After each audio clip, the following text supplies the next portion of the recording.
Let's go. Bem, amigos, vamos dar início agora.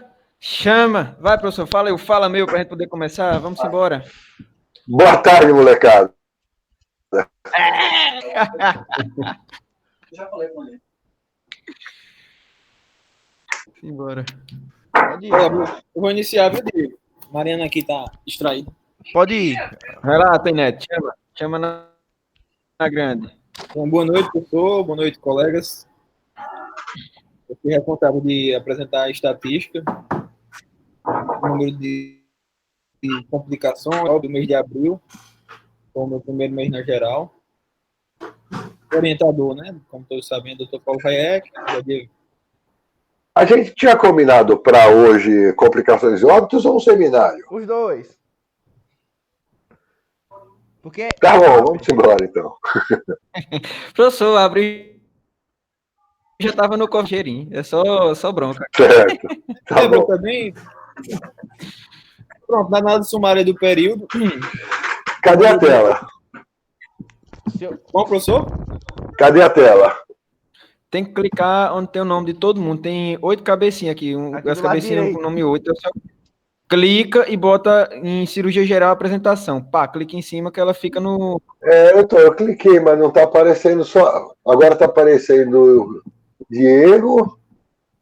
Cirurgia geral apresentação. Vamos lá. Pronto. Toca a pau. Pronto. Chama!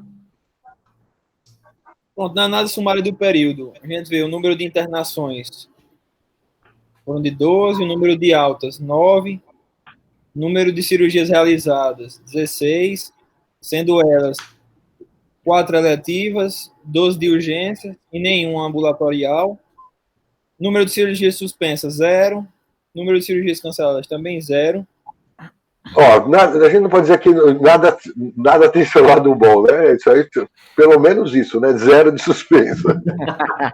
Conseguimos. Uma vez pelo menos, vai. Pronto, o tempo de permanência em média dos pacientes da gente foi 9,29 dias. Número de complicações, 3. E número de óbitos, 0. Ou seja, é um mês bem atípico, né? Totalmente. Com cirurgias eletivas menores do que o número de cirurgias ativas menores do que o número de cirurgias de urgência.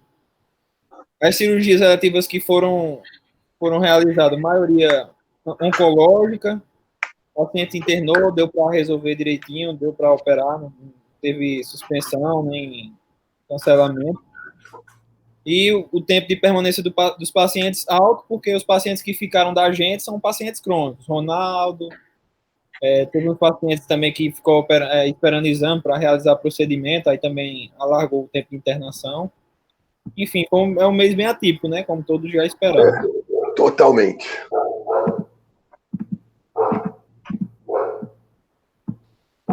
As cirurgias de urgência foram 12. Foram 5 de pequeno porte, sendo elas um desbridamento de parede abdominal mais implantação de curativo a vácuo, sutura de parede abdominal, uma colangiografia pós-operatória mais retirada de dreno de Kerr. Que nem cirurgia é isso, né? Diego pediu para colocar como pequeno, como fosse um procedimento, né? Pequeno só se for para engordar a estatística, porque cirurgia não é, né? Um grande procedimento. E muitas entraram de urgência, porque assim, nem são, né? Biópsia de linfonodo nem é uma urgência, mas entrou de urgência porque o bloco estava segurando a quantidade de cirurgias, né? A gente urgenciar o paciente para poder realizar um procedimento que às vezes que na maioria das vezes nem era de urgência. E por último, um desbridamento cirúrgico de ferida operatória.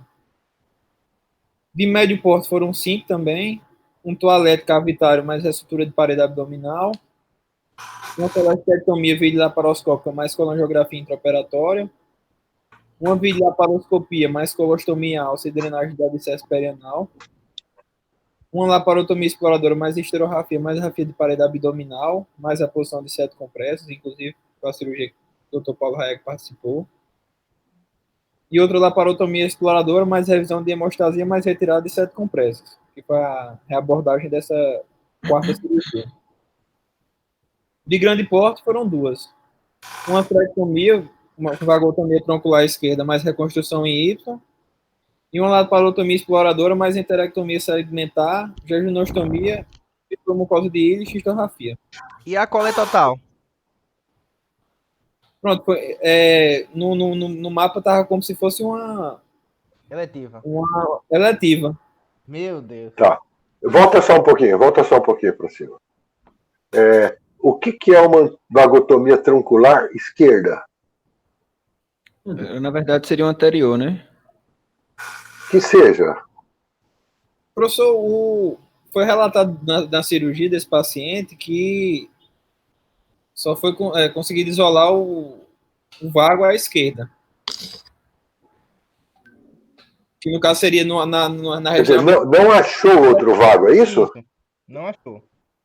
Não achou, foi. A gente chegou a discutir esse caso, alguma coisa ou não? Chegou e fez uma fístula do coto. Fístula não, Diego, uma úlcera úlcera do coto. Não, ele fez uma úlcera de boca e uma fístula do coto. Aí ficou um tempão em estágio. Você até falou que é uma estágio em cima da outra. Porque é interessante. Esse caso está entre as complicações, não? Tá. Tá, a gente discute lá então. Segue em frente. Pronto, de cirurgias relativas foram só 4. Uma de médio porte, foi uma laparotomia exploradora mais biópsia de linfonodos retroperitoneais. E de grande porte, foi a laparotomia exploradora mais enterectomia segmentar com enteroenteroanastomose e retossigmoidectomia Hartmann. A hepatectomia parcial e a colectomia total mais ileostomia terminal, que, ao meu ver, teria sido uma cirurgia de urgência, mas estava registrada como uma eletiva. Me lembra dessa cirurgia? Como é que foi isso? HDV, Essa professor. Foi uma paciente que estava na UTI, tinha um quadro de sepsis por varicela, tinha neurocífilis interrogada, evoluiu com hemorragia digestiva baixa maciça, foi feita uma tomografia antes dela entrar em instabilidade, que mostrava vazamento de contraste para o intralumen, ali por volta da flexura hepática. Certo. Ela instabilizou, foi chamada a cirurgia, o plantonista optou pela colectomia total. Certo, tá bom. E na análise macroscópica da peça não tinha achado de tumoração, nem de vaso. Eu lembro, até comentei com vocês uma encrenca que no final das contas eram uma arterinha jorrando de uma mucosa normal, né? Foi. Tá. Só uma coisinha em termos de apresentação. Tudo bem que agora a gente tem um número absurdamente reduzido de cirurgias e até dá para você colocar as iniciais do doente para identificar os doentes, mas isso no dia a dia a gente não tem como fazer. Então, não sei se vale a pena gastar o tempo com uma coisa que não é rotina, que não vai ser feita. Né? Tranquilo.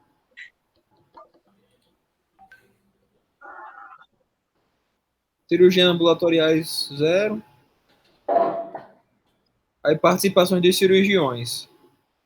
Uma cirurgia foi realizada pelo Dr. Adriano Carneiro, 3 por Daniel Ortiz, 3 por Fernando Melo, 2 por Dr. Jonathan, 4 por Marcelo Gonçalves, 2 por Dr. Paulo Hayek e 1 Eu operei 2 ainda?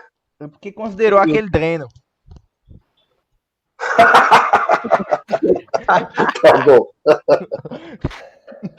Tá certo. Participações dos residentes. Ficou organizado aqui.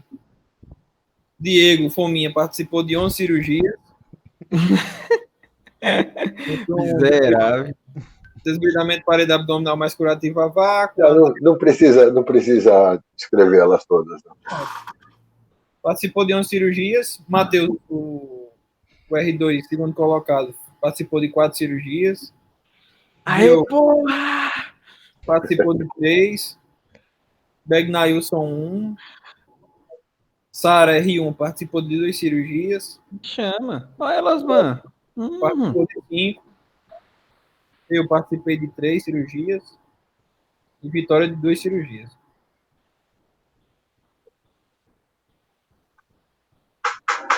Um comentário em relação à participação dos cirurgiões é que praticamente só quem operou foi plantonista, né? Que zero, virtualmente zero. De eletiva de verdade é zero, né? Praticamente.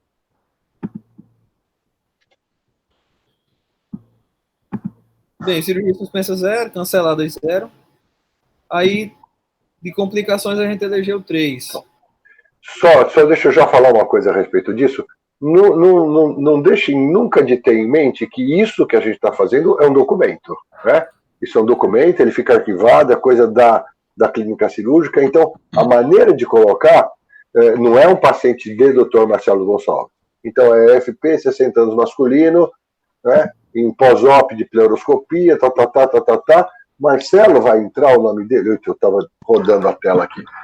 Mas Marcelo vai entrar o nome dele na hora lá embaixo, onde a gente termina. Então, equipe, etc. Tá? Até porque o paciente não é dele, o paciente é da instituição e não é assim que tem que estar registrado isso aí, certo? Tá certo, professor. Corrige depois antes da gente arquivar, por favor. Vai. Pronto, o paciente é PF, 60 anos, masculino. Em pós-op de pleuroscopia, drenagem de abscesso hepático, drenagem percutânea de abscesso hepático, laparotomia exploradora mais drenagem de abscesso hepático, e a primeira cirurgia, que foi o que levou esse quadro total, foi um transplante hepático no ano passado. Tá, também em termos de apresentação, a ordem é inversa, né? Primeiro o evento mais antigo para o último evento, que é o que a gente vai discutir, o que levou a acontecer aqui, então, né? Então começa com o transplante hepático em 2019 e na sequência de baixo para cima fica de cima para baixo. Eu vou inverter. Depois você inverte, tranquilo. O paciente estava em pós-operatório tardio de transplante hepático, evoluiu com formação de abscesso hepático e abdômen agudo secundário. Foi realizada a laparotomia exploradora pelo Dr. Francildo com retirada de 4.500 ml de pus da cavidade proveniente do abscesso, septado em segmentos 5 e 6. Foi feito plasmafresco congelado pré- e intraoperatório e deixado dentro de Blake perihepático. Houve melhora no quadro no manejo pós-operatório, porém o paciente persistia com abscesso. Optou-se por drenagem percutânea, contudo a coleção se manteve e uma nova drenagem cirúrgica foi realizada. Por último, o enfermo foi submetido a uma pleuroscopia devido ao derrame pleural que se apresentava desde o início do quadro. E antes de ir para a clínica médica, foi realizada uma nova tomografia de abdômen com contraste para controle. Porém, o exame levou a um quadro de injúria renal aguda, manejado rapidamente na UTI, com melhora após 2 dias de internação nessa unidade. Após 3 dias, o paciente foi encaminhado para a clínica médica. Tá, só mais uma coisa em termos de apresentação. Então vamos aproveitar que a gente tem poucos casos para lapidar a maneira como as coisas têm que ser apresentadas, né? Então, o melhor do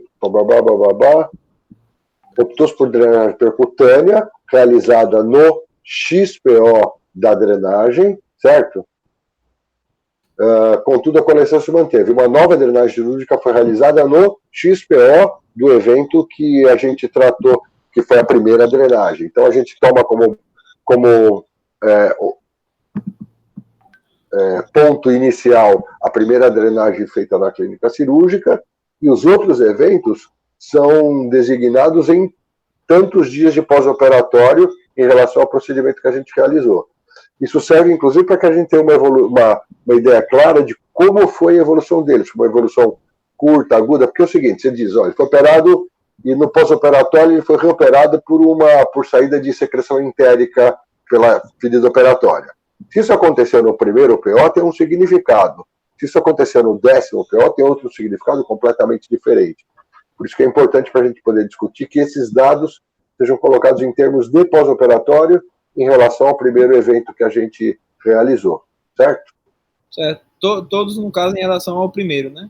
A primeira drenagem abscesso hepático. Não é o transplante que não foi. O transplante é um evento anterior a todo esse quadro que a gente está discutindo e tratando. Exato. Pronto, esse foi um dos casos que ficou aqui na informação. Termina-se sempre aqui, equipe, tá? Fulano, Beltrano, Ciclano, assistente, residente e anestesista de todos os procedimentos. No final, né? Isso. Certo. Tudo bem. A gente discutiu exaustivamente esse caso N vezes, né? E acho que a gente não tem mais muito o que conversar a respeito dele. É um caso de um abscesso hepático grande, enorme, que a estrutura de arcabouço do abscesso que fica dentro do abscesso hepático muitas vezes mantém a loja e, portanto, mantém a infecção e acaba acontecendo coisas que nem aconteceu com esse doente aí de ter que reintervir para conseguir uma drenagem mais eficaz. Mas acho que a gente já discutiu exaustivamente isso. Inclusive, esse paciente, professor, a gente retirou o dreno de Blake dele há poucos dias. E ele estava com programação de alta da clínica médica. De alta já da clínica médica também, né? Ótimo. Daqui, enfim, resolvido, né? Foi um bom tempo aqui. Bem, o segundo paciente da complicação, FRD, 55 anos, masculino, que foi o paciente submetido à antrectomia com vagotomia ocular esquerda e reconstrução Y de Roux. Aí a equipe eu coloquei aqui, Dr. Jonta, MR1 e joga lá para baixo depois. Certo. Tá, então, outra coisa. Então, paciente submetido à antrectomia, vagotomia ocular esquerda e reconstrução Y por tal patologia. Certo. Né? A gente tem que entender o que levou ele a ser submetido a essa cirurgia. Me lembre qual foi a causa? Professor, foi uma úlcera do adenal, estava no bulbo posterior. Foi feito o tratamento endoscópico, porém, com 24 horas recorreu o evento HDA. Certo, então. Então, paciente submetido após quadro de hemorragia digestiva tratado endoscopicamente sem sucesso, né? Certo, tranquilo, eu vou colocar, desculpa. Bem, como complicação... inclusive, hemorragia digestiva por úlcera do adenal de parede posterior tratado endoscopicamente sem sucesso. Certo. Eu não coloquei o caso completo por conta do... que assim, eu pensei que ia focar... Não é o quadro completo, mas a gente tem que ter como esses dados para poder discutir, senão a gente não vai discutir a complicação. Né? Tranquilo. Porque eu pensei que era para focar só na complicação, mas tudo bem. Bem, aí de complicação foi no pós-operatório tardio dessa antrectomia. O paciente evoluiu com novo HDA, realizou... Tardio quanto? Professor, foram quinto, primeiro, segundo. Alguma coisa entre sexto e décimo, com certeza, né? Foi no quinto PO. Quinto, foi mais cedo ainda. Então não era pós-operatório, não é tardio. Ele foi do... Né? Quinto PO não é tardio. Então, no quinto PO. Não, certo, tranquilo, foi erro meu. Enfim, ele evoluiu com úlcera de boca anastomótica. Foi tratado endoscopicamente com solução contendo adrenalina e encaminhado para a UTI. Apresentou melhora do quadro e recebeu alta dessa unidade hospitalar após 3 dias. Quer dizer, ele saiu da UTI depois do sangramento e teve alta logo em seguida do hospital. Não, da UTI, no caso. E do hospital? Como? E do hospital? Do hospital foi... Ele ainda estava internado ontem, mas está na clínica médica. Então, então, pelo menos alta na clínica cirúrgica. Foi no final do passado. Foi dia 27. Foi dentro de abril ainda, né? Foi. Tá. Então, tem umas coisas interessantes aí. O que você faz se você está operando um doente por um sangramento digestivo, né? E resolve por uma antrectomia e só encontra um vago. O que você faz?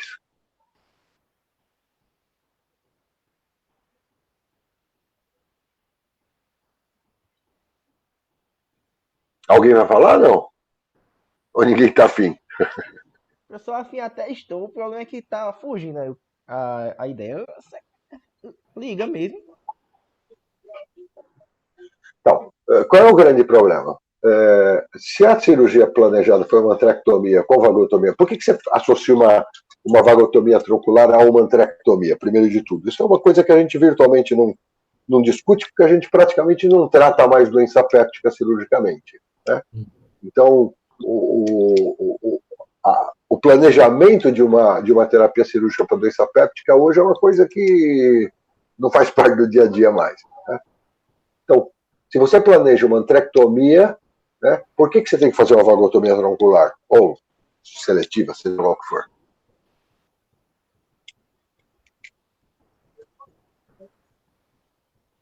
Alguém?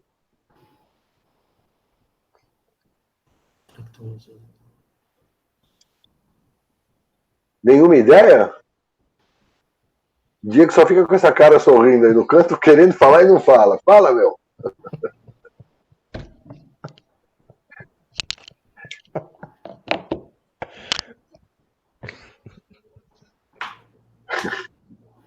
Eu vou falar, vai, já está tudo quieto. O que acontece? Quando você faz uma cirurgia para doença péptica hemorrágica, tá? Você precisa ter duas coisas. Você precisa tirar a úlcera do trânsito, de alguma maneira, tá? E você precisa diminuir a produção de secreção cloridopéptica, certo? Então, esses são os dois princípios. Se você tem uma úlcera logo na primeira porção do duodeno que você consegue ressecá-la, né? Então a tua reconstrução pode passar por dentro do duodeno. Se você tem uma úlcera mais baixa e, portanto, a ressecção da úlcera e, portanto, retirada dela do trânsito não é factível, então você acaba tendo que reconstruir de uma outra maneira, de uma maneira que você deixa o duodeno fora do trânsito, tá? Então esse é o primeiro ponto. Que cirurgias você faz para diminuir secreção cloridopéptica? Quando você fala em diminuir secreção cloridopéptica, você tem que falar em pelo menos, exclusivamente por ressecção, eu estou falando, né? Você tem que falar em pelo menos em hemigastrectomia, né? Quando você faz antrectomia só, você mantém uma quantidade de célula produtora de ácido que ainda é muito importante, de ácido de gastrina. Então, não dá para deixar só isso como cirurgia. Por isso você tem que associar uma vagotomia, tá? Então, se você planeja uma antrectomia, faz uma vagotomia, por isso que eu falei isso lá no comecinho, faz uma vagotomia em que você só encontra o tronco esquerdo, você tem que mudar de tática. Porque você não conseguiu uma denervação adequada do estômago remanescente, certo? Então você tem que mudar de tática. Eu vou aumentar minha ressecção, essa é uma das opções. Tá? No caso, faria uma gastrectomia subtotal. A hemigastrectomia ou gastrectomia 2/3 normalmente é suficiente para você ressecar a massa de célula produtora de gastrina e de ácido clorídrico, né? Então, mas pelo menos você tem que evoluir até a hemigastrectomia. A gente tem caso para sexta-feira? Professor, no momento, os pacientes que a gente tem já... Assim, se a gente tiver uma reunião na sexta-feira, eu quero que você me faça um desenho do que são as ressecções de estômago. Antré, hemigastré, 2/3, 4/5, quais são os parâmetros anatômicos para cada uma dessas ressecções. Tá? Tá certo. Bom, voltando. Então, se você não consegue uma vagotomia troncular porque você não encontrou o vago, pode ser que o cara não tenha o vago realmente, mas você não encontrou. Então, você não pode correr o risco de manter o doente com inervação gástrica que vai manter produção de ácido de gastrina. Então, você tem que aumentar a tua ressecção. Tá? A outra parte da história é que as ressecções curtas de estômago, né, mais distais, as ressecções mais distais, elas quando associadas a uma reconstrução em Y, normalmente elas causam estase gástrica. Então, isso é mais um motivo para aumentar a ressecção. Eu teria, muito provavelmente, feito pelo menos uma gastrectomia, uma hemigastrectomia, uma gastrectomia 2/3. Isso não é obrigatório, não quer dizer que todo doente que você fizer uma gastrectomia curta, uma antrectomia, né, com uma troncular subtotal, ou seja, você não tirou os 2 troncos, e reconstruir Y, que você vai obrigatoriamente ter estase, tá? Mas você tem chance de ter estase e não vale a pena correr esse risco. Você disse que o doente já está em vias de alta ou recebeu alta, né? Ele foi para a clínica médica mais para manejo da parte renal. Certo. Mas estava comendo sem estase, tranquilo? Não, estava, já há um bom tempo já. Viva, então. Tá bom, tá bom.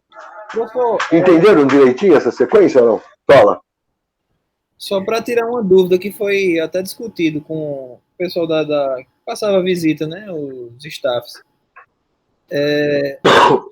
Haveria necessidade de, após a cirurgia, tratar o paciente para H. pylori?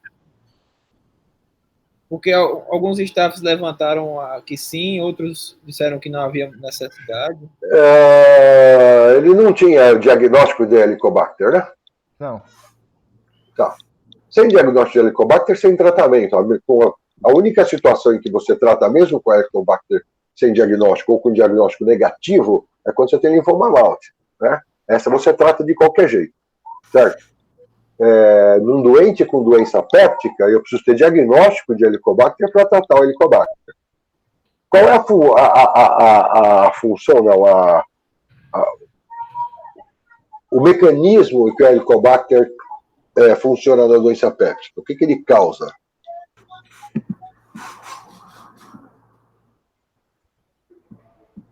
Bora, molecada, isso é pra gente conversar, né, pra eu ficar falando. Ninguém é? Peraí, professor, a gente tá pescando aqui no Google. Você trata a doença péptica, você trata a Helicobacter para diminuir a chance de recidiva da doença péptica. Essa é a função de tratamento de Helicobacter em doença péptica. Então, não obrigatoriamente precisa ser feito no mesmo momento em que você está começando a tratar a doença péptica, no caso dele, na cirurgia. Tá? Então, eu não trataria de imediato de jeito nenhum. Uma próxima endoscopia para controle da doença dele, se eu tiver um Helicobacter positivo, eu trato. Senão, não tem por que tratar. Certo?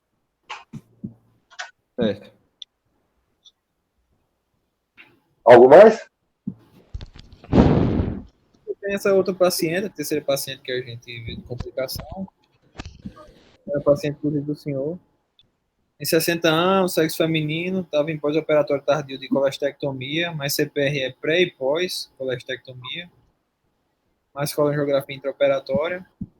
Foi readmitida em abril com quadro de dor em hipocôndrio direito e febre referida, além de trazer consigo um ultrassom de abdômen que demonstrava um cálculo de 1,2 centímetros no colédono. A hipótese de colangite foi afastada e uma nova CPR ao procedimento não detectou esse cálculo que tinha na ultrassom e a paciente recebeu alta. Eu recebi a imagem dessa colangiografia de algum de vocês, né? Foi Elosman, né? Foi o Osmar que participou, foi. Mas eu recebi a imagem? Ele fotografou. É esquisito, esse caso é muito esquisito. Eu até agora não me convenço da... Porque ele tinha uma pedra de 1,2 antes de a gente operar, tinha uma pedra de 1,2 no intraoperatório, né?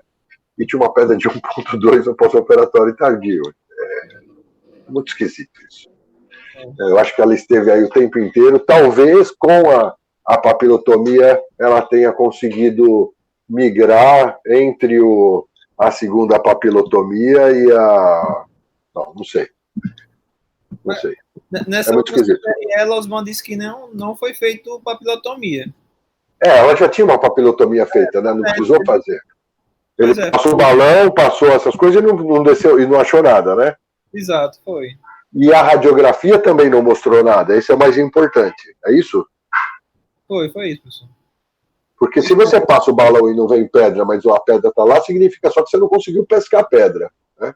Então, eu preciso ter uma imagem comprovando, olha, eu tentei caçar, não veio, e a radiografia não mostra nada, via biliar limpa. Professor, Eu não sei se... em caso de recidiva, Fala. professor, é colangio-ressonância e se o negócio ficar estranho, é pensar em derivar ou não? Eu vou ter que ter um exame que me mostre claramente que a pedra continua lá, se ela voltar a ter dor. Né? Então tem que ser colégio de ressonância. Infelizmente, numa segunda vez, o ultrassom não vai ser um exame suficiente para a gente tomar uma decisão. Apesar de que eu sempre digo que quando você tem sinais de colangite e ultrassom que vê pedra no colédoco, acabou a discussão, tem que tratar. Mas nesse caso especificamente, por toda essa sequência de informações esquisitas, a gente faria uma ressonância nela. Tá? Elosmar está aí, não? Elosmar tá de férias. Tá curtindo as férias dele. O isolamento social dele. Convidado? Deixa eu ver se por acaso isso aqui está aqui no meu zap. Elosmano me mandou. Rodrigo também não. Se alguém me mandou essa imagem, não foi Elosmano.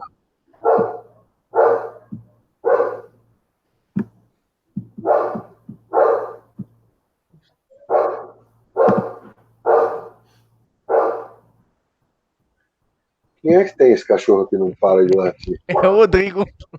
É o meu. Manda ele calar a boca do cachorro agora, Diego. Tava mandando calar a boca do meu semana passada, safado. Não, eu não tenho imagem aqui, não. Eu não tenho imagem aqui, não. Pode tocar. Não, professor, de óbitos foram 0. O restante são os gráficos. Dá para acompanhar o número de internações, como caiu drasticamente. O número de altas também, proporcional ao número de internações, também caiu. Cirurgias.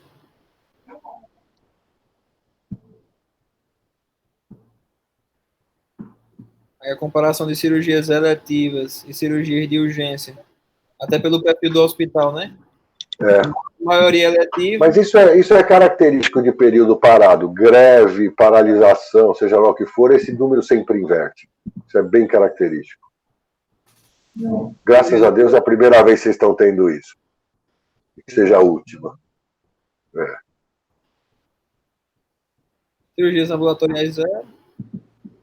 Suspensas 0. A luta um dia dá resultado. E o tempo de permanência, né, pelo perfil dos pacientes também aumentou bastante. Drasticamente. Isso é natural.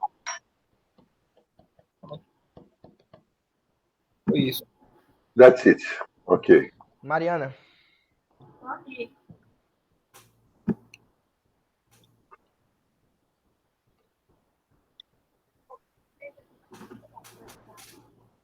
Vou botar o teu.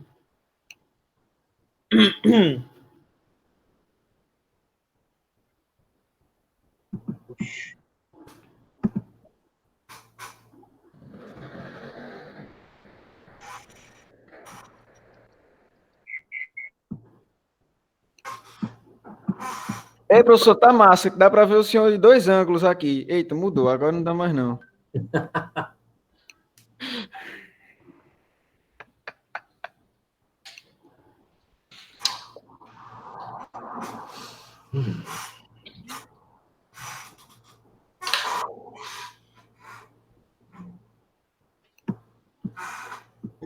Tá aparecendo, Diego? Tá, só um momentinho, viu? Segura um pouquinho aí.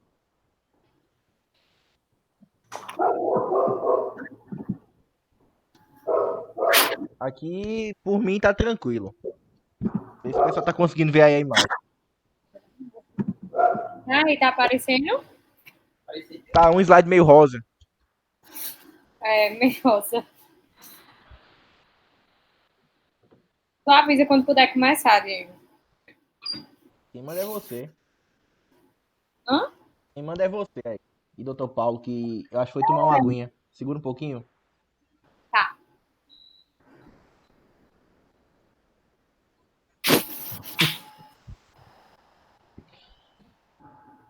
Mas muita gente acompanhando a live, viu? Que muita gente. Tem 2 pessoas no YouTube. Ai, graças a Deus, ótimo. Quem são as duas pessoas? Tu e Paulo Hayek? Não, eu tô aqui só monitorando. Tem duas pessoas, devem ser 2 internos. Grande abraço aos internos, sempre adorados. Como é, Diego? Vocês estão que correr. Tu chamou os internos, Diego, pra assistir a aula de Mariana? Com certeza, né? Na moral, vou matar Diego. O link Minha fica vida privado, é sabe? errada. Marcelinha, grande responsável pelas estatísticas anuais, tá aqui pedindo um abraço. Eita! Abraço, Marcelinha! Tamo junto! Miguel manda um abraço também, viu? Mariana, são Ei, quantos Sara. slides? Sara tá sem Sara tá voz, né? perguntando aqui. É porque a Sara não tá querendo botar pra aparecer a voz dela, porque assim, ela não quer tossir na frente da gente, que ela é uma lady, entendeu? Aí é isso que acontece. Mas são a quantidade suficiente, sabe? Vai dar certo, fique tranquila. Vai dar certo. Já já acaba, a gente tem até amanhã para fazer isso. O quê? Tem o Seus seminário aí. slides, o seminário. Não, tem não.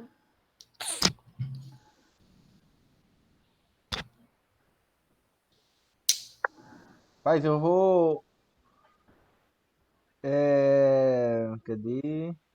Pronto, muita Fala gente tá comigo, acompanhando, meu viu? Deus. Muita gente. Ô, Diego, Muita- pra que você faz isso? Vamos ver aqui. Não, é pra fazer. Não vai aparecer, não. Compartilha a tela aí, Pode Diego, pra gente tocar. ver. Olha aí, Mariana, pode tocar. o mestre chegou, Mariana. Posso começar? Não tem ninguém. Posso não, começar, Só brincadeira professor? de atrasa aí. Ei, tem Tá. gente sim. Marcelinha está online, já foi me certificar aqui, ó, tá acompanhando.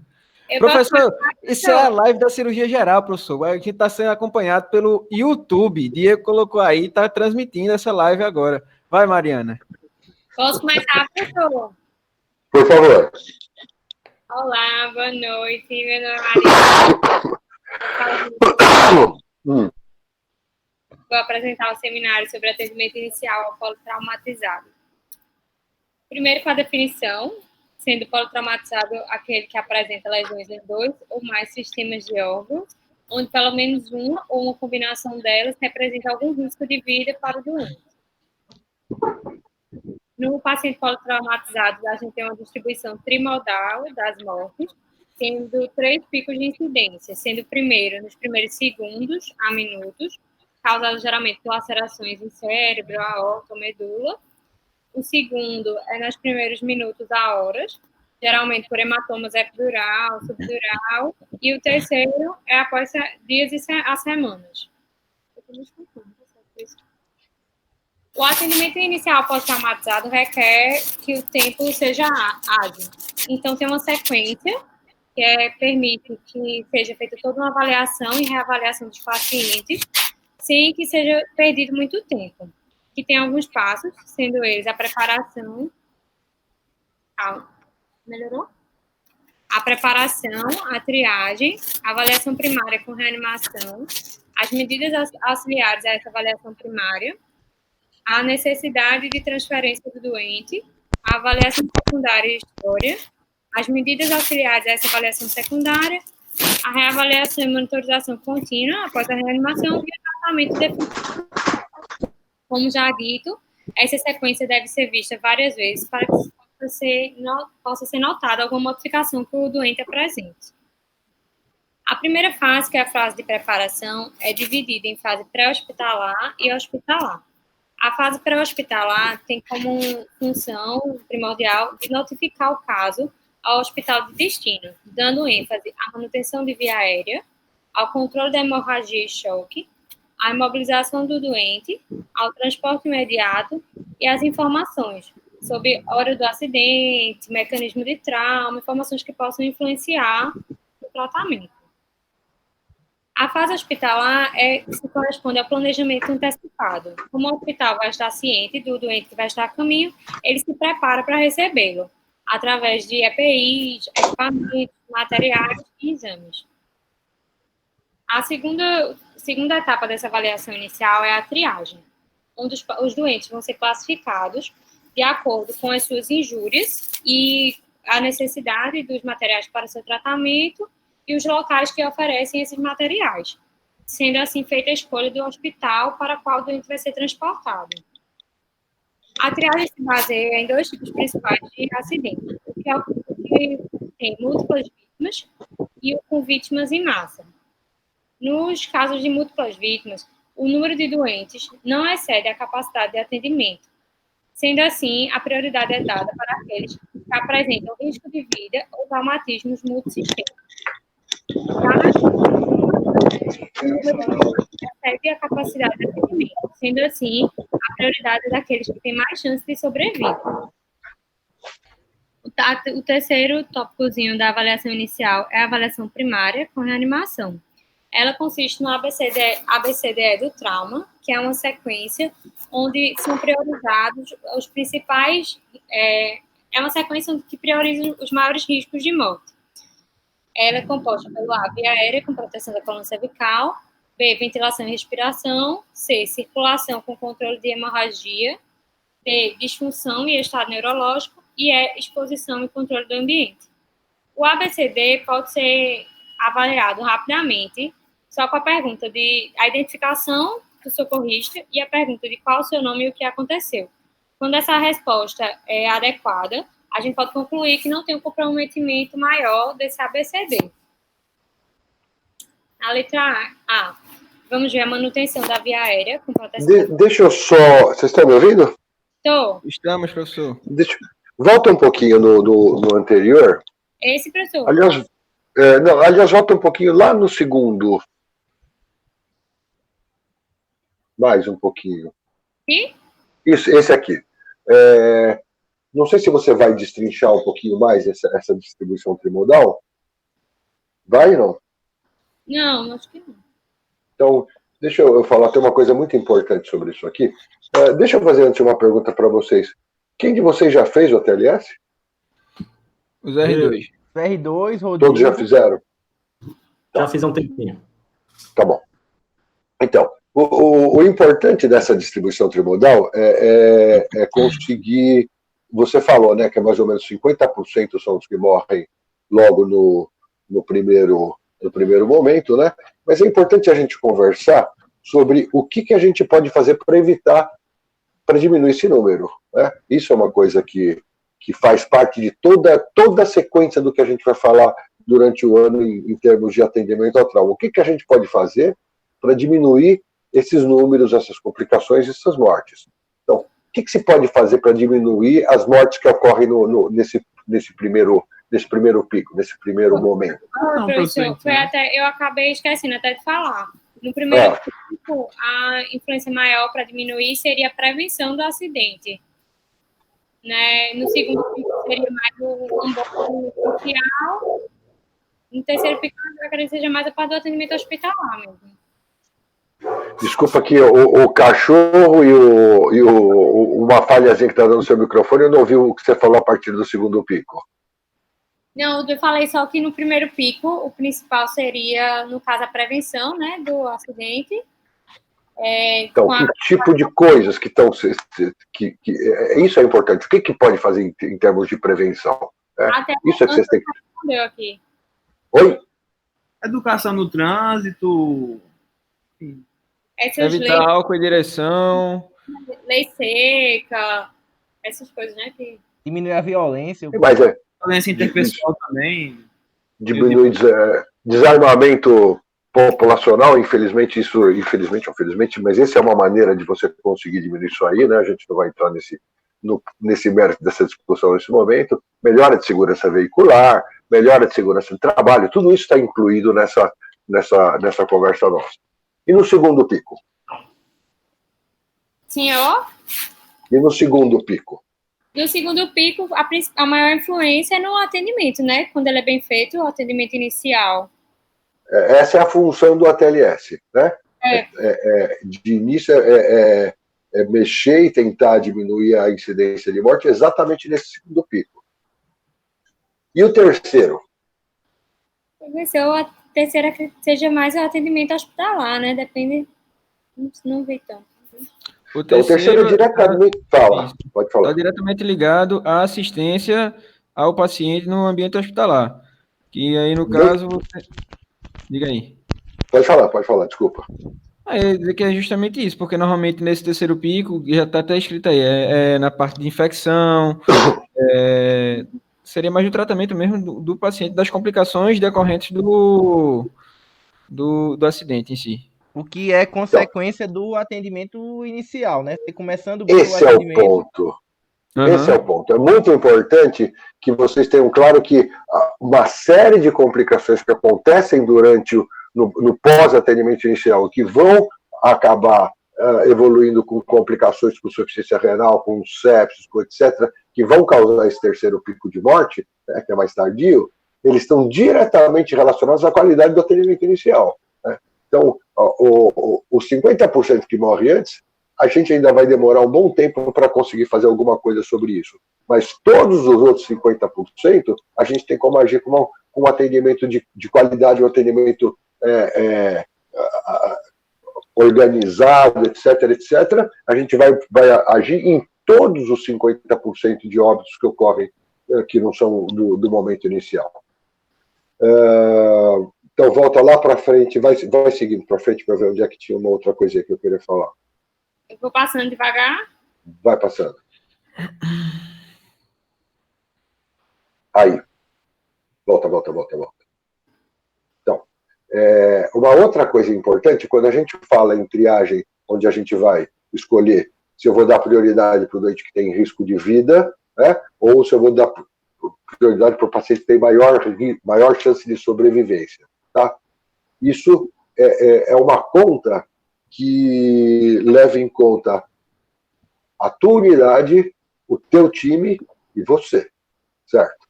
Então, isso é muito importante. Você tem que ter muito claro que, às vezes, por exemplo, eu estou sozinho no hospital, né, ou estou sozinho com uma equipe de enfermagem reduzida, tá certo? Então, o número que vai ultrapassar a minha capacidade de atendimento pode ser 4. Né?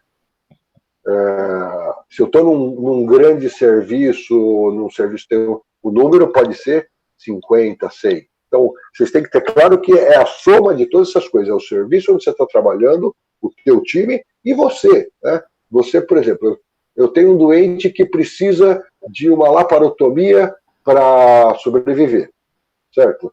E eu tenho outro doente que precisa de uma drenagem de tórax para sobreviver, por exemplo. Tá? Eu não sei fazer uma laparotomia e eu não tenho como transferir esse doente em tempo hábil. Então eu vou tratar o doente que precisa de uma drenagem de tórax. E o outro, infelizmente, você não vai dar atendimento a ele porque ultrapassa a sua capacidade pessoal. Isso é uma informação, essa soma vocês têm que ter sempre muito claro enquanto estiver atendendo ele traumatizado. Não é só número, é a soma de hospital, time e você. Vai. Que era onde eu parei, que é exatamente aqui. Então, volta. Então, é importante deixar bem claro, você falou isso, mas deixar bem claro e individualizadamente todas as informações do que você pode tirar de informação quando você pergunta para o doente o nome, o que aconteceu, e ele te responde. Né? Então, se o doente te responde, ele não tem você falou isso, mas você falou isso de uma maneira rápida e sem individualizar. Se ele te responde, ele não tem via aérea obstruída. Né? Se ele te responde, ele muito provavelmente ele não tem um déficit de oxigenação. Tá? Se ele te responde, ele não tem muito provavelmente um choque grave. E se ele te responde, ele muito provavelmente não tem um trauma neurológico importante. Tá? Então, você tira o ABCD de cara logo do primeiro contato com o teu paciente. Como você disse, eu só estou individualizando. Pode seguir. Acho que parou aqui, não foi, professor? Isso, exatamente. Aí na letra A, a gente vai ver a questão da manutenção da via aérea, com proteção da coluna cervical. Deve ser feita inspeção e aspiração da cavidade oral, em busca de fraturas faciais, mandibulares, traquelaríngeas, também de corpos estranhos. Aí de manobras para ajudar na via aérea, tem a elevação do mento e a tração da mandíbula, que inicialmente podem ajudar. E naqueles pacientes que você vê que não tem uma via aérea prévia ou que você duvida que eles vão conseguir manter a via aérea prévia, pode ser conseguido uma via aérea definitiva. São eles pacientes vítimas de TCE grave, com válvula A8 ou com respostas motoras descoordenadas. A proteção da coluna cervical deve ser feita e mantida sempre, você suspeitar de ter trauma, para evitar que surja um trauma de coluna cervical ou a progressão de um já existente. O dispositivo usado é o colar cervical. E se for feita a retirada temporária, deve ser feita uma imobilização manual da coluna cervical. A avaliação, só lembrando, é contínua e uma passagem até ele diz que deve ser considerada a existência de uma lesão de coluna cervical em todo doente com traumatismos multissistêmicos, especialmente nos que não apresentam um nível de consciência alterado ou com traumatismo fechado acima da clavícula. Deixa eu fazer uma pergunta. Eu estou ouvindo você com bastante artefato a sua voz. Vocês estão ouvindo do mesmo jeito ou só eu que estou ouvindo assim? Tô ouvindo normal. Aqui tá beleza. A voz dela tá com muito artefato, cortando muito. Tá normal aqui. Pergunta que eu faço sempre. Por que proteção da coluna cervical entra no A e não entra lá no E? Professor, porque eu acho que um trauma na coluna cervical apresenta um risco maior à vida, né? Que o ABCDE não é uma sequência para priorizar os que levam ao maior risco. Pode levar a morte mais rápido. Certo, mas por que você não deixa isso lá para fazer no finzinho do E? Porque se você fizer uma mobilização errada e tudo mais, aí você só vai perceber bem depois. É importante isso, porque a hora que você vai mobilizar o doente para fazer alguma coisa, né, e que você corre riscos de, portanto, você causar uma lesão cervical, é exatamente nesse momento. No tratamento da via aérea, né, com chin lift, gel thrust ou intubação, que você pode causar uma lesão de coluna cervical, tá? Então, é por isso que você já entra com proteção da coluna cervical enquanto você está cuidando do ar. Que, a priori, se você não fosse mexer com o doente, especificamente, você poderia deixar lá para a parte neurológica, tá? Então, é para evitar que você faça lesão, é que a partir desse momento você já entra com proteção de coluna. Segue aí. Pode continuar? Pode. Aí, na letra B, deve ser avaliada a ventilação e a respiração.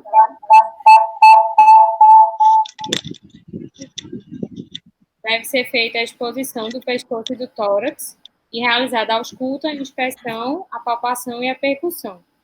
Na letra B, os principais influentes que mais causam mortalidade, que devem ser avaliados nessa primeira avaliação, são o pneumotórax hipertensivo, o hemotórax maciço, o pneumotórax aberto e o trauma em brônquios ou traqueia. Aí, na letra C, a circulação com controle da hemorragia, você observa principalmente o volume sanguíneo, o débito cardíaco e a hemorragia, né, o sangramento em si. O volume sanguíneo e o débito cardíaco podem ser avaliados pelo nível de consciência, cor da pele e pulso. E a hemorragia, quando externa, pode ser realizada com compressão manual. O torniquete pode ser feito, mas não é tão recomendado pelo risco de isquemia do membro. E as pinças hemostáticas têm grande risco de causar lesão, tanto vascular quanto nervosa. Nos casos de hemorragia interna, o diagnóstico é feito por exame físico, mais exame de imagem. E na letra C também deve ser feita a solicitação de exames... Ah, não, desculpa. Sim. É porque eu falo de novo em outra parte, mas era dos acessos. Deixa eu aproveitar e colocar, já que você falou de novo em outra parte, colocar um parênteses aqui. É importante disso tudo, duas coisinhas que a gente não comentou no começo, né? O ATLS é uma maneira, uma padronização que existe para atendimento a trauma. Não necessariamente é a melhor que tem, né? Mas é a que a gente segue e é a que a gente vai discutir. Esse é o primeiro ponto. Segundo, ABCDE é só para botar ordem na coisa, né? Porque, na realidade, e agora isso está se dando mais ênfase nas últimas versões do ATLS, a concomitância dos atos, né? Ou seja, o conceito de time.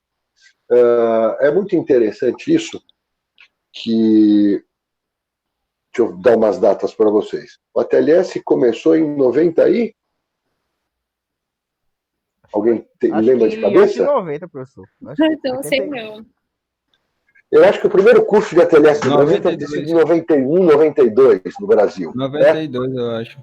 Alguns poucos anos antes começou nos Estados Unidos. Mas eu fiz residência em 82, né? E 82, 83, 84. E naquela época, apesar de não existir nenhum ATLS, no pronto-socorro do HC funcionava exatamente desse jeito, né? Quando chegava um doente traumatizado grave, cada parte do time ia atacar cada uma dessas partes aqui. Então tinha um time que ia já tocar a parte respiratória, ver se necessita entubar, enquanto o outro já está examinando tórax e drenando caso haja necessidade. O outro time está partindo para acesso venoso. Essa era uma coisa diferente lá. Na época, o acesso venoso era sempre com dissecção venosa, né? E tinha uma coisa interessante também da padronização, que se o doente tivesse trauma de tórax ou de transição tóraco-abdominal, o acesso venoso era sempre duplo, né? Um para sistema cava inferior e outro para sistema cava superior, exatamente para que você não perdesse líquido que não chegasse na circulação sistêmica. Mas o conceito de time é que é muito importante. Então, isso é feito, a palavra que eu costumo usar é sequencial e concomitantemente, né? Isso é feito concomitante. Se você tiver time para tocar, cada um está fazendo uma coisa. Se você não tiver time, ou seja, o time é só você faz concomitantemente, mas você não pode deixar a tua avaliação pode ser concomitante, mas os atos vão ter que ser sequenciais, certo? Toca. Aí, professor, na letra D é avaliada a disfunção neurológica e a reação pupilar, que vai ver a oxigenação e performance, né, para prevenir lesão secundária e através da escala de coma de Glasgow. Aí aqui a gente tem só falando da escala, que é abertura ocular, vai do 4 a 1 pontuação. O senhor quer que fale, professor? Desculpa, eu dei uma divergida. Você quer que fale o quê? Quer que leia a escala para falar? Não, acho que não é dispensável. Aí na letra E deve ser feita a exposição e o controle do ambiente. O paciente deve ser despido para uma avaliação dele por inteiro, mas também deve ter cuidado com a hipotermia, devendo ser usados cobertores e fluidos aquecidos e deixar o ambiente aquecido. Aí deve ser feita as medidas auxiliares da avaliação primária, a reanimação. A reanimação deve ocorrer simultaneamente com a avaliação. Aí, na via aérea, as coisas já citadas anteriormente, que é a elevação do mento, tração da mandíbula, intubação, ou via aérea cirúrgica. Na ventilação e respiração, deve ser feito o O2 suplementar. Na circulação, que era a parte que eu ia dizer ao senhor naquela hora, deve ser feito 2 catéteres calibrosos em veias periféricas de membros superiores. Devem ser solicitados tipagens sanguíneas, exames laboratoriais, beta-HCG para mulheres em idade fértil, lactato, e deve ser feito solução isotônica, 1 litro em bolos aquecida. Eu até vi, professor, no ATLS, que ele dizia que se não houver resposta nesse primeiro litro, você já faz hemoconcentrado, que acima de 1,5 litro, quando você fica fazendo a transfusão de cristalóides sem correção da hemorragia, aumenta o índice até de mortalidade. E deve ser feito o controle definitivo da hemorragia. Aí deve ser feita, avaliada a necessidade de transferência do doente, e entre medidas auxiliares temos alguns exames. Aí são eles: a monitorização eletrocardiográfica em busca de algumas arritmias, principalmente nos traumas cardíacos contusos. Aí tem as causas de AF ou de bradicardias e extrasístoles. Sondagem urinária e gástrica. As sondas urinárias devem avaliar o débito urinário, né, são indicadores de volemia, mas é contraindicada nos casos de sangue no meato uretral equimose perineal ou deslocamento cranial da próstata ou próstata impalpável. As sondas gástricas são para redução da distensão gástrica, redução dos riscos de aspiração e avaliação da presença de hemorragia no trato gastrointestinal alto. Fora eles, tem a frequência respiratória e a gasometria arterial, oximetria de pulso e pressão arterial. Ainda temos de imagem radiografia e alguns procedimentos de diagnóstico que não devem, em momento algum, interromper o processo de reanimação. Radiografias são de tórax, em PA e pelve, e devem ser realizadas mesmo em gestante, e tem o LPD e o FAST. Aqui, hoje em dia, né, se usa mais o FAST, o LPD está caindo em desuso. A ideia, a tendência, a gente estava conversando, não sei com que eu estava conversando isso há alguns dias atrás, é que o FAST tome virtualmente todo o espaço que a LPD eventualmente usasse. Porque a ideia é que o aparelho de ultrassom esteja na unidade de emergência, né? E seja operado pelo cirurgião. Essa é a ideia do FAST. Parece que... Não sei quem estava me falando que o doente no trauma ele sai da unidade... Ele sai da unidade de emergência, vai para a unidade de radiologia para fazer um FAST. Isso não tem nenhum sentido, né? Isso não tem nenhum sentido.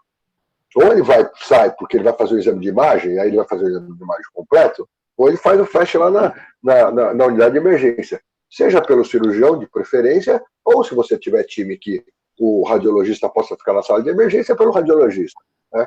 Mas FAST é um exame de sala de emergência, né? Para você tomar decisões imediatas. FAST não é exame de unidade de radiologia, né?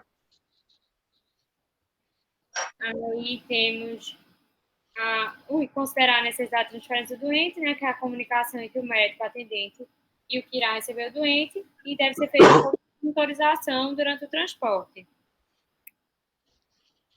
Volta um segundinho só, é uma coisa que a gente vai falar várias vezes, em vários momentos, né?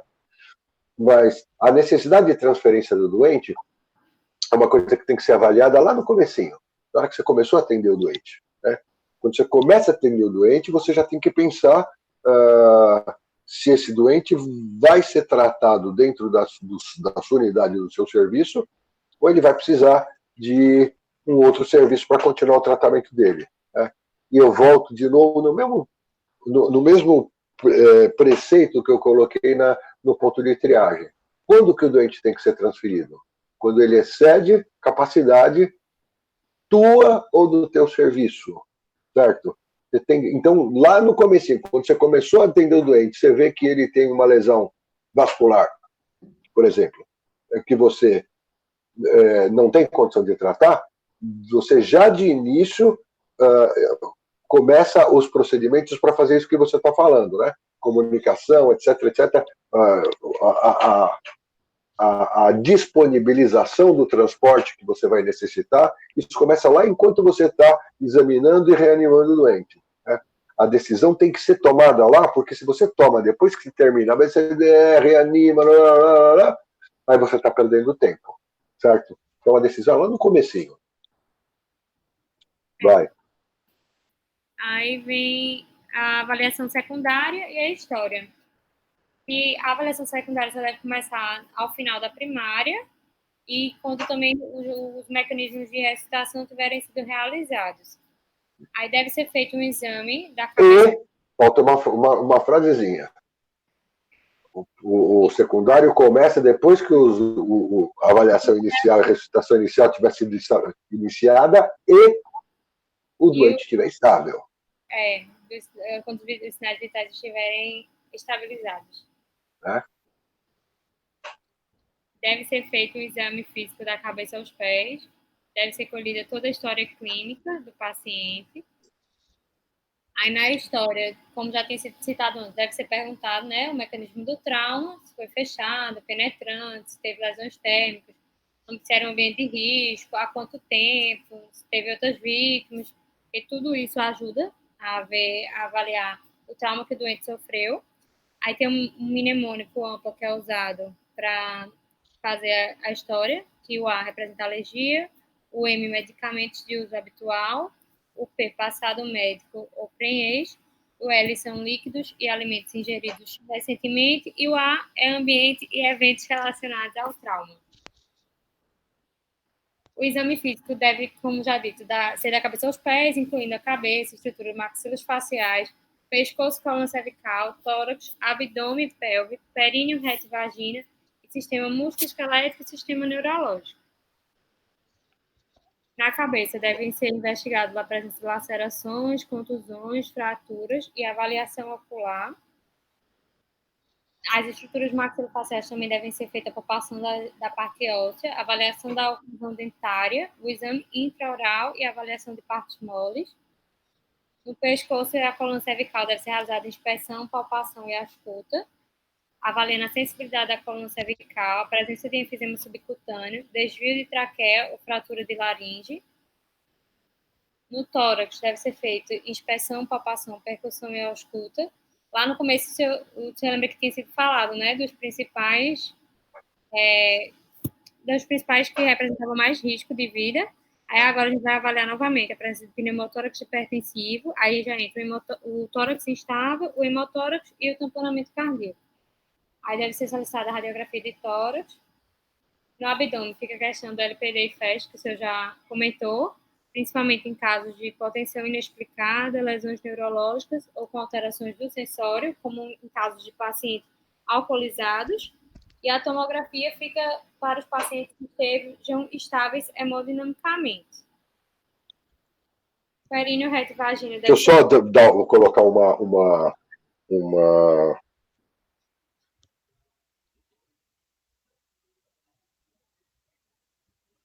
Alô?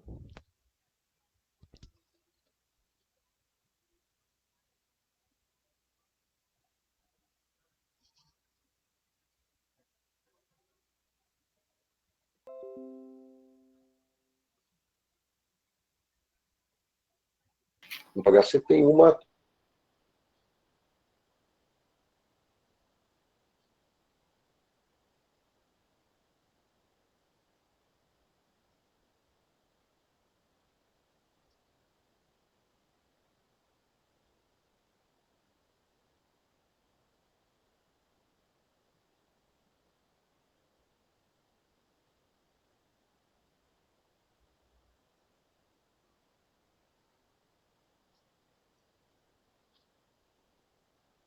da marca da tomografia, né?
Eu costumo dizer que esse aí provavelmente é o slide principal da aula aqui, quando a gente fala de atendimento inicial, né?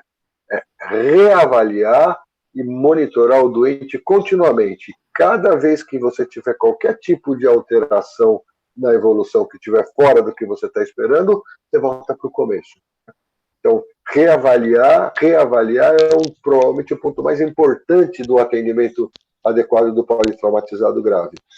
Você falou uma coisa, Mariana, que eu ia dizer outra. Segue aí, depois eu vou lembrar. Tá bem. E por último, tem a questão do tratamento definitivo, né? Quando deve ser feita a transferência, como o senhor já bem disse, quando as necessidades superarem a capacidade, usando como critérios as lesões evidentes, o mecanismo do trauma e as doenças associadas. E acrescento a estrutura do serviço e a capacidade do médico atendente. Isso é importantíssimo para você definir, né?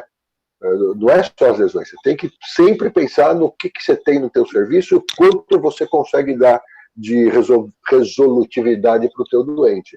E isto é muito importante no momento de decidir que doente eu vou transferir, que doente eu vou continuar o tratamento dentro do meu serviço. A referência utilizada foi a 10ª edição do ATLS. Enfim. Muito bem. Então vamos lá. Eu reclamei, uma das coisas que eu não gostei desta maneira de a gente atender, de a gente apresentar, eu não ver a pessoa que está apresentando, tá? Por quê? Porque uma das coisas que a gente, todos esses seminários, não é só o GETRAL, mas todos os seminários que a gente acaba tendo com vocês na residência, uma das coisas importantes, todas as reuniões e seminários, uma das coisas importantes é lapidar a maneira de apresentar. É muito importante a gente aproveitar esse momento para lapidar a maneira de apresentar. E eu, sem eu ver vocês, eu não posso dar muita opinião a respeito disso, né? Eu ver a apresentação em si. Mas toda a apresentação, em tese, não necessariamente vai ser sempre, mas ela termina com você acabou, e todas as aulas da TLS são assim, então, principalmente, acabou de apresentar, resume o que você acabou de apresentar, certo? Então, sumarizando, perguntas, e o obrigado vem depois disso. Então, sempre resumir, né, os pontos principais de toda a tua apresentação, abrir para perguntas, que essa é a função nossa, a função primordial, eu acho, de um seminário, a gente poder conversar, perguntar, não necessariamente eu responder, vocês podem perguntar, vocês responderem, né? E essa discussão é muito importante. E o obrigado vem só depois disso. Então eu faço a pergunta. Perguntas para a Mariana. Mariana. Vocês estão muito calados, Mariana, gente. Tá, vocês me ouvem? Vocês me ouvem? Alô? Alô, vocês me ouvem? Eu tô te ouvindo. Fala comigo, bebê. Tô aqui, professor. É porque teve um problema aqui na internet. A internet caiu. Aí eu fiquei um tempo fora. Mas agora estão me ouvindo, né? Então, Mariana, uma coisa que eu acho que foi na hora que caiu. Em relação a FAST e TC de abdômen, considerando as condições ideais e as condições que a gente tem à disposição no hospital onde a gente atua. O que é que você me fala disso? Paciente estável. Estável. No hospital que você atua, como você mesmo disse, o paciente tem que sair da sala de trauma para fazer um teste. Avalie uma tomografia. Mas aí o doutor Paulo Reck já tinha dito que a tendência é que as coisas melhorem tecnologicamente e seja feito o TC para os pacientes, independente da estabilidade hemodinâmica. TC de corpo inteiro, é? Essa é a ideia. Não, Porque, assim, fazendo um comentário, professor, de vida. Fala. Porque o que é feito não é FAST, né, lá? É ultrassom de abdômen total. Vem um laudo muito bem feito. Isso não é só lá. Eu tive experiência em outro hospital, eu tava comentando com o senhor. lá em Campina Grande, que lá o CDI não é como aqui no trauma que fica a uns 10, 15 metros, é até perto. Mas lá você entra pela vermelha, você tem que dar a volta no hospital todinho, dá tipo uns 100 metros até chegar no CDI, ainda vai para a sala de ultrassom e tudo mais, e vem um laudo gigante. É a falta de entendimento do que significa FAST, né? Então, isso não é FAST, acabou. Ou o radiologista fica na sala de emergência, ou o cirurgião vai fazer. A máquina fica na sala de emergência, o cirurgião vai fazer. Tem muito que inventar. Então, aí nesse caso, valeria a pena, já que a gente está no método local, solicitar o tal FAST ultrassom ou partir direto para tomo? Depende do que você pretende. Depende do que você pretende. Se você já tem diagnóstico de... A tomografia, ela serve basicamente para quê? Depende do tipo de tomo que você for fazer. Tomo sem contraste, né, serve para você, eventualmente, fazer diagnóstico de que tipo de lesão de víscera parenquimatosa está te causando a presença de líquido na barriga. Ou seja, você precisa da informação de que há líquido na barriga para partir para uma tomografia. Né? Se você tem uma máquina rápida e que você tem a condição de fazer tomografia com contraste oral ou pelo menos venoso, depende da estabilidade do doente. O doente que... É um monte de detalhezinhos, né? Então, vem o doente que chegou com alteração hemodinâmica, recuperou, isso a gente vai discutir bem claramente quando a gente for discutir choque, né? Mas que recuperou e estabilizou depois de reanimação. Esse é um doente. Né? Ou o doente que recuperou, estabilizou e instabiliza novamente. Esse é outro doente completamente diferente. Ou o doente que não chega a estabilizar, que é o mais grave, o mais difícil de tratar, e é outro doente completamente diferente. Então, cada um desses tem uma postura. No doente que estabiliza depois de reposição, você tem que levar em conta que ele perdeu o volume, porque ele chegou com sinais de déficit volêmico. Né? E você tem que fazer o diagnóstico de qual é a causa desse déficit volêmico dele, que provavelmente resolveu espontaneamente ou não está sangrando em muita quantidade. Esse doente, a tomografia provavelmente é o exame melhor para ele. Mas fazer tomografia sem contraste, sem informação de que existe líquido dentro da barriga já, é um exame que é diferente. Você vai estar... não é um exame sem risco, você está colocando o doente sob radiação. Né? Tem trabalhos que mostram que 3 tomografias dentro de um único mês são capazes de causar glaucoma. Né? Então, não é um exame assim tão simples. Se vocês forem fuçar na internet, vocês vão encontrar um monte de trabalho relacionando quantidade de tomografia e presença de câncer. Né? Então, a gente não fala disso no dia a dia, mas é real.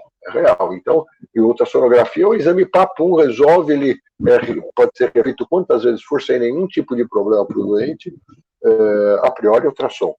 Eu estendi demais a resposta, mas a resposta é a priori ultrassom. Sobre a história de como é que a gente vai atender, tem um artigo que eu li que até hoje me martela a cabeça, um artigo de 1980, alguma coisa, né, que chamava-se Perspectivas do Atendimento do Trauma no Terceiro Milênio. Né? Então, em 1980 e pouco a gente estava falando do que a gente está vivendo hoje. Mas uma das expectativas, das perspectivas, é uma coisa que a gente ainda não vive. Então, eu não sei se quem já ouviu comentar, porque isso eu acho muito interessante, vira mexe eu comento. Uma das perspectivas de tratamento para esse tipo de doente, o politraumatizado grave, chegou na sala de emergência, ele é congelado. Né? Ele é congelado, ele passa por uma máquina de imagem de corpo inteiro, seja lá que for a que a gente tiver disponível nesse momento em que a gente tiver tecnologia para fazer isso, né? E diagnostica as lesões e em software você começa a tratar as lesões. Então, eu diagnostico, sei lá, por exemplo, uma lesão grave de fígado e um trauma craniano com hematoma extradural, por um exemplo. Né? Então, eu começo a tratar o doente dentro do software, começo a tratar a lesão hepática do doente. E enquanto eu estou tratando a lesão hepática dentro do software, ele vai evoluindo a lesão cranial, a lesão de crânio. E em um determinado momento ele fala, seu doente morreu porque o hematoma evoluiu. Tá? Então eu vou tratar primeiro o hematoma e eu descubro que o doente pode morrer porque eu não tratei a lesão. E você vai, dentro do software, fazer o planejamento de tratamento desse doente, que pode dizer, eu vou operar a barriga e não vou operar o crânio, ou vou operar os dois simultaneamente com 2 equipes. Isso é uma coisa que eu acredito que a gente ainda vai viver isso e não vai demorar muitos anos para a gente estar vendo isso. Algo mais? Matheus? Me senti de volta para o futuro. Isso, mas não está muito longe não, viu? Mas foi top. Está demorando, está bem devagar, mas eu acho que a gente chega numa coisa muito parecida com isso. Também acho. Algo mais? Professor, a gente não conseguiu achar a cura do Covid ainda. Rapaz, será que chega logo isso daí? Tá pensando aqui. Eu acho que é mais fácil isso do que a gente achar a cura do Covid, se você quer saber o que eu acho. Bronca. Mas tá bom, então para o próximo seminário, que é, teoricamente, segunda-feira, às 11 horas da manhã, a gente vê se a gente consegue, né? Uhum. Não esqueçam de quem for preparar, abrir espaço, sumarizar o que você apresentou, abrir espaço para discussão antes de finalizar, tá bom? Alguma pergunta mais, molecada? Diego, temos quantos espectadores no YouTube aí? Rapaz, a gente tava com um pico, né? Agora que a gente tá na era do Covid, a gente tava com um pico de 5 espectadores. Mas teve uma queda no sinal. Inclusive, os espectadores vieram aqui no Zap questionar. Foi um problema na internet aqui, na minha internet. Mas voltou. E logo mais eu dou as estatísticas. Ou seja, agora né? Que merda, hein? Aí eu acho que o pessoal ficou sem a parte do C. Eu percebi que fica mais gente quando entra mais gente. Como é, Matheus? Agora a gente tá sem ninguém, né? Assistindo a gente. Tem uma pessoa. Manda um alô aí para essa pessoa. Alô, obrigado aí pela audiência. Valeu, até a próxima. Tchau. Valeu, Boa galera. noite, muito bem, Mariana. Boa noite para vocês. Boa noite, valeu. Tchau, tchau.